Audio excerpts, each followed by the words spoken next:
So hey guys, చాలా మందికి R15 like మొత్తం ఫేరీ బైక్ కదా.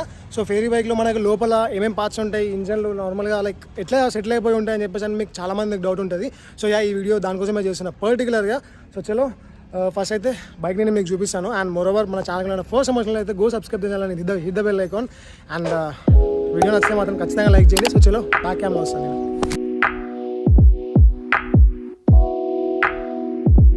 కనిపిస్తుంది కదా. సో ప్రజెంట్ అయితే మనం ఫీరింగ్స్ మొత్తం రిమూవ్ చేసినాం అన్నమాట. చిన్న అట్లా ప్రాజెక్ట్ బోజో చేస్తున్నాం ఇప్పుడు ప్రజెంట్ అయితే. సో ఇది కనిపిస్తుంది కదా, ఇది నార్మల్గా మన ఇంజన్ ఇది. అండ్ ఇక్కడ ఉండేది దీన్ని సెల్ఫ్ స్టార్టర్ అంటారు దీన్ని. అండ్ ఒకవేళ ఇది మేబీ నేను అనుకునేది మాత్రం సెల్ఫ్ స్టార్టర్ ఇది. ఒకవేళ ఇది కాదు అంటే ఇది ఏంటో మీకు తెలుసుంటే కింద కమెంట్ సెక్షన్లో కమెంట్ చేయండి. అండ్ ఇవి వచ్చేసి రేడియేటర్ పైప్స్ అన్నమాట. సో నార్మల్గా radiator inlet and radiator outlet అనమాట. సో కూలెంట్ ఆయిల్ ఉంటుంది కదా. సో కూలెంట్ ఆయిల్ అనేది ఇంజన్లో సర్క్యులేట్ అయిపోయి ఈ పైప్స్లో నుంచి మనకు రేడియేటర్లోకి వెళ్ళిపోయి కూల్ అయిపోద్ది. అండ్ మీకు ఇక్కడ లోపల కనిపిస్తుంది కదా. సో ఇది వచ్చేసి ఫ్యాన్ అన్నమాట. సో బేసికల్లీ ఈ ఫ్యాన్ తిరగడం వల్లనే మనకు ఇంజన్ అనేది కూల్ అయిపోద్ది. లైక్ కూలెంట్ ఆయిల్ అనేది కూల్ అయిపోయి మళ్ళీ ఇంజన్లోకి వెళ్ళి సర్క్యులేట్ అయిపోద్ది అనమాట. సో బేసికల్లీ ఇదే. నెక్స్ట్ వచ్చేసి ఇక్కడ ఇది అనిపిస్తుంది కదా, స్పార్క్ ప్లగ్ అంటారు అనమాట. సో చాలా మందికి తెలుసు కదా స్పార్క్ ప్లగ్ అనేది. సో ఇదే స్పార్క్ ప్లగ్ ఇది. అండ్ దాన్ని కూడా లైక్ 20,000 కిలోమీటర్స్ 30,000 కిలోమీటర్స్ ఒకసారి చెక్ చేయించుకోవాలి. That's the basic thing. And మనకి ఎయిర్ ఫిల్టర్ వచ్చేసి ఈ పార్టీ అనిపిస్తుంది కదా ట్యాంక్ కింద. సో ఇక్కడ ఉంటుంది. అండ్ నేను మీకు దానికి ఒక క్లిప్ యాడ్ చేస్తాను, ఎందుకంటే ఆల్రెడీ ట్యాంక్ ఫిట్టింగ్ అయిపోయింది కదా. సో మీకు పైన క్లిప్ వస్తుంది కదా. సో ఈ క్లిప్ దీన్నే ఎయిర్ ఫిల్టర్ అంటారు అనమాట.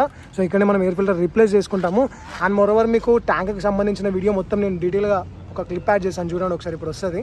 సో ఇది అనిపిస్తుంది కదా, ఇదే మెయిన్ పెట్రోల్ హోజ్ అనమాట. సో ఇందులోకి మనకు పెట్రోల్ వచ్చేస్తుంది. వస్తుంది చూస్తుంది కదా, అది చూస్తున్నా కొడుతుంటే వస్తుంది పెట్రోల్ అనేది స్ప్రింకిల్ అయితే చూస్తుంది కదా. సో బేసికల్గా అదే ఫ్యూల్ ఇంజెక్టెడ్ వెహికల్స్ అంటే జాగ్రత్తగా ఉండాలి. ఫుల్ ట్యాంక్ ఉన్నది పెట్రోల్ అసలుకే మళ్ళీ మన దగ్గర. సో ఏ గైస్ కనిపిస్తుంది కదా, ఇదే అన్నమాట ట్యాంక్. సో మీకు కింద ఇది కనిపిస్తుంది చూడండి, ఇది క్యానిస్టర్ ఇది. సో క్యానిస్టర్లోకి వెళ్ళి మనకు పెట్రోల్ అనేది బయటికి వెళ్ళిపోతుంది. సంథింగ్ ఇక్కడ ఈసీ మాడ్యూల్ ఉంది. ఇక్కడ మనకు అది మెయిన్ జెట్ ఉంటుంది అన్నమాట. అండ్ ఇది ఎందుకో తెలియదు, ఇదైతే చెప్పినా నేను మీకు. ట్యాంక్లో పైన ఏమైనా ఎక్సెస్ అమౌంట్ ఆఫ్ పోద్ది.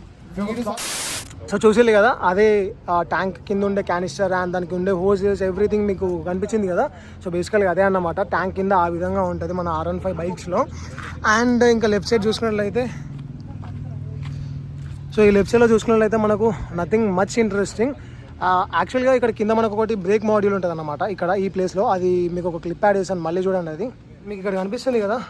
సో ఇవన్నీ వచ్చేసి బ్రేక్ మాడ్యూల్స్ అన్నమాట. సో బిఎన్ కనిపిస్తుంది కదా. సో ఇవన్నీ బ్రేక్కి సంబంధించినవి, బ్యాక్ బ్రేక్ అండ్ ఫ్రంట్ బ్రేక్కి. ఇక్కడ మనకు మెయిన్ దాన్ని ఏమంటారు, బ్రేక్స్ చేస్తున్నప్పుడు ఏబిఎస్ వర్క్ అవ్వడమైనా ఏదైనా కానీ మనకి ఇక్కడికి వెళ్ళి మానిటరింగ్ జరుగుతుంది అనమాట. సో ఇందులోకి వెళ్ళి ఈసీకి వెళ్ళిపోతుంది సిగ్నల్స్ అన్నీ. సో అది వచ్చేసి బ్రేక్ మాడ్యూల్ అనమాట. సో ఆ బ్రేక్ మాడ్యూల్ అనేది front brake and back brake ఎవ్రీథింగ్ని మొత్తం కంట్రోల్ చేసుకుంటుంది. అండ్ చాలామందికి క్లచ్ కేబుల్ ఎక్కడ ఉంటుందో తెలియదు కదా యమహా బైక్స్లో, R15 బైక్స్లో. సో బేసికల్గా ఇవి ఇక్కడ కనిపిస్తుంది కదా ఈ మూమెంట్. సో ఇదే క్లచ్ అనమాట. సో ఇక్కడ మన క్లచ్ అనేది ఆపరేట్ అయిపోతుంది. సో మనం ఇక్కడనే అడ్జస్ట్ చేసుకోవచ్చు అండ్ కేబుల్ని కూడా చేంజ్ చేసుకోవచ్చు ఒకవేళ కావాలనుకుంటే. అండ్ మనకు వచ్చేసి డ్యూయల్ హార్న్ ఉంటుంది. అండ్ ఇక్కడ వచ్చేసి రేడియేటర్ ఫ్యాన్, ఇక్కడ రేడియేటర్ ఉంది అండ్ లోపల రేడియేటర్ ఫ్యాన్ ఉంది.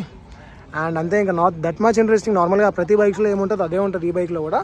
అండ్ మనకి ఇక్కడ వచ్చేసి కూలెంట్ ఆయిల్ ఉంటుంది అనమాట. సో బేసికల్గా కూలెంట్ ఆయిల్లో ఎప్పుడైతే ఇది ఆయిల్ హీట్ అయిపోతుందో, హీట్ అయిపోయిన తర్వాత నార్మల్గా ఎక్కువ టెంపరేచర్స్లో బాగా హీట్ అయిపోతే ఏమైంది అంటే ఈ కూలెంట్ ఆయిల్ లీక్ అయిపోతుంది అనమాట. లైక్ ఇందులో బబుల్స్ వచ్చేసి మొత్తం ఇట్లా పైకి వచ్చేస్తాయి, లైక్ పాల లెక్క పొంగుద్ది కదా. సో సేమ్ అదే విధంగా ఇది మొత్తం పైకి వచ్చేస్తుంది. సో పైకి వచ్చినప్పుడు ఆ ఎక్సెస్ అమౌంట్ ఆఫ్ కూలెంట్ అనేది ఇందులో స్ట్రక్ కాకుండా, రేడియేటర్ లోపలికి పోకుండా, ఇంజన్లో ఏం మిక్స్ కాకుండా ఉండడానికి ఇది ఓవర్ఫ్లో పైప్ పెడతారనమాట. సో ఈ ఓవర్ఫ్లో పైప్ నుంచి మన కూలెంట్ ఆయిల్ అనేది మొత్తం లీక్ అయిపోద్ది. Like excess amount of oil ఉంటే లీక్ అయిపోద్ది అనమాట.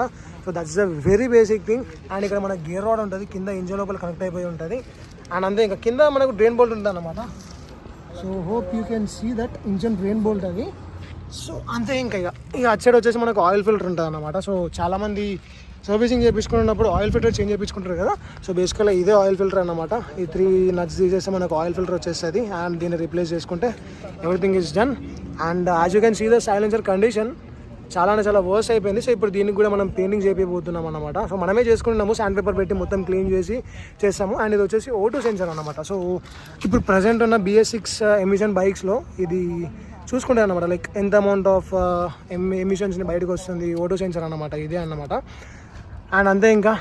సో ఇక్కడ మీకు కనిపిస్తుంది కదా, ఇది వచ్చేసి హెడ్ అన్నమాట, ఇంజిన్ యొక్క హెడ్ ఇది. అండ్ ఇది వచ్చేసి మొత్తం నార్మల్ ఇంజిన్. అండ్ ఇక్కడ మనకు లోపల పిస్టన్ ఉంటుంది, కింద క్రాంక్ షాఫ్ట్ ఉంటుంది. Everything is there in this bike. So అంతే ఇంకా. హోప్ ఈ వీడియో కొంచెం ఇన్ఫర్మేటివ్ అనిపించింది అనుకుంటున్నాను. నేనైతే నార్మల్గా మరీ డీప్ అయితే ఏం చెప్పలేదు, లైక్ బేసిక్ థింగ్స్ అనమాట. మనకు ఇంజన్ లైక్ ఫేరింగ్ లోపల కనిపించే పార్ట్స్ గురించి మాత్రమే చెప్పిన. ఒకవేళ ఈ వీడియో కనుక మీకు నచ్చితే ఖచ్చితంగా లైక్ చేయండి అండ్ సబ్స్క్రైబ్ అయితే ఖచ్చితంగా చేసుకోండి. వచ్చేలా ఇంకా మీట్ విత్ అనేది ఈ video and take love you all, bye bye.